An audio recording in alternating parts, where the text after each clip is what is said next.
AI is already impacting our daily lives. Again, you use Google on your phone, you're using AI. You use face recognition to get onto your phone, that's AI. We're using Google Translate, that's AI.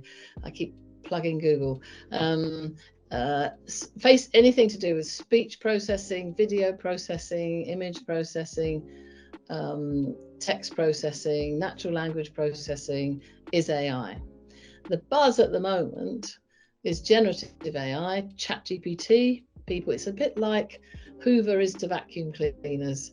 ChatGPT has become like the Hoover of AI, in that everybody now talks about AI and they mean ChatGPT, which is actually a very clever interface developed by OpenAI to give everybody access, anyone who wants to have access to their generative AI model, and you can talk. It feels like you can talk to the system, ask it questions, and you get answers back in a natural language. You can do it with images and video as well, and it all feels very clever, but it's not at all sentient, and it's not very intelligent either.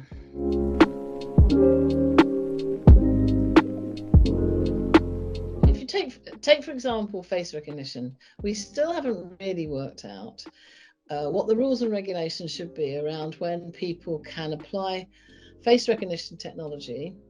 You know, did anyone ask you whether you wanted the face recognition technology on your phone? You get offered it as a system download, and then you can choose to use it. So face recognition and surveillance, we all know this happens in China, but it's happening in a creeping way in Europe and the US as well. Our security forces are using them. But on the other hand, I like the fact that there's a CCTV camera in the car park at night, so I feel safer. And all these new technologies and the technologies that are going to come in the future, we don't even know about yet. New AI technologies that we have no clue what they are and how they're going to be used. All these things have a good and a bad side, the yin and the yang, right? Benefits and threats. And we have to learn how to make the best use of the benefits for the good of humanity, for the good of society, for the good of ourselves, for the good of the business, and how to mitigate against the threats. And that's what we've got to learn to do.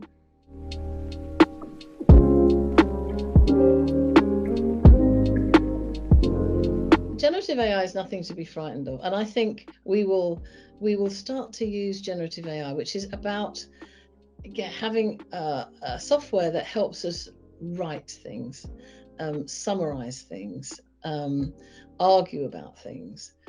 I liken it to when the calculators first appeared, and everyone, shock horror, you know, how can we let calculators into the classroom? How do we trust the answers it comes up with? Well, of course, it's garbage in, garbage out, as ever.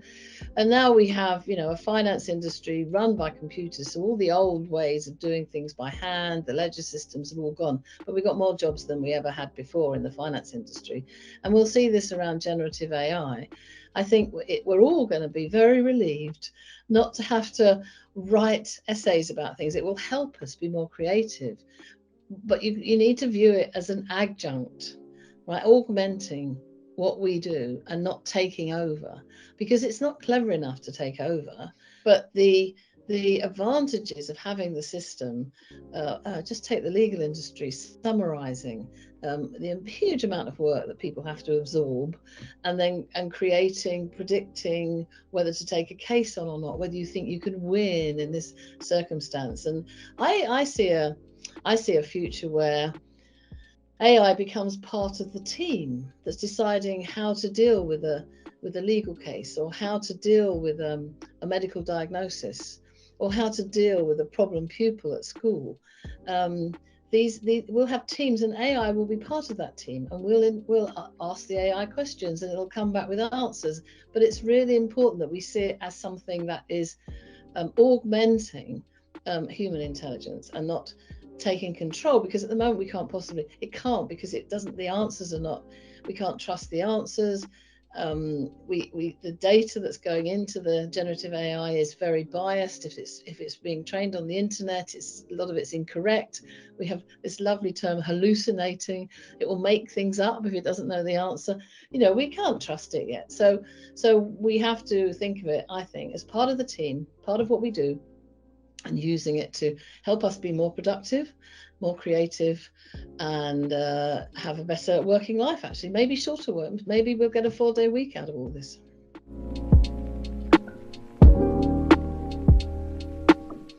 In the book I co-wrote with Kieran O'Hara called Four Internets, we talk about the geopolitical forces that are causing the fragmentation of the internet today.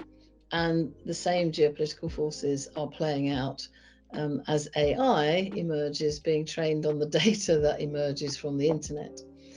And those are really, in a nutshell, the US is where all the big Western companies are in the Western world, and that's very market force led, because the big companies are on the West Coast. They lobby the East Coast in Washington to get the rules and regs they need to help their companies make money.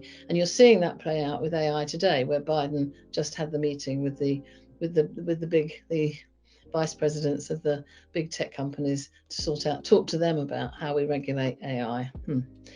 Self-regulation, is that a good idea? We don't know. We can argue the issues around data protection, privacy, trust and security, but we can only partially influence, because the companies outside of Europe don't have to abide by these rules, and it's only when they're trading within Europe that they have to worry about them. So we have some soft power there, but we don't have the market-led power they do in the US.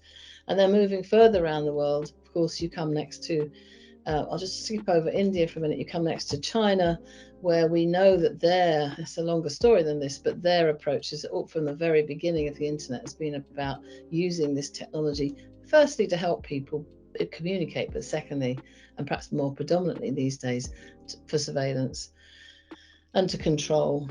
And we see that creeping into our world as well. And this is I see threats to the democratic process. And autocrats do well in this sort of data control world, and we've got to think very hard about what that means for us and our lives and our businesses.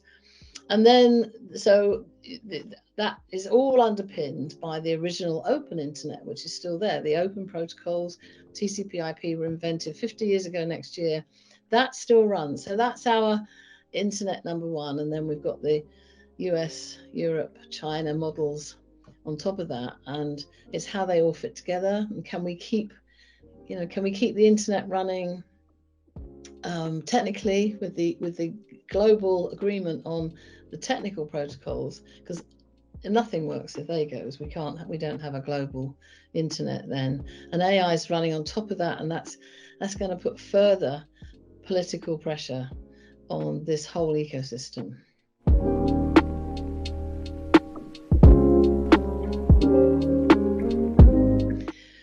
Well, it's so frustrating, because I wrote my first paper about the lack of women in computing in 1987,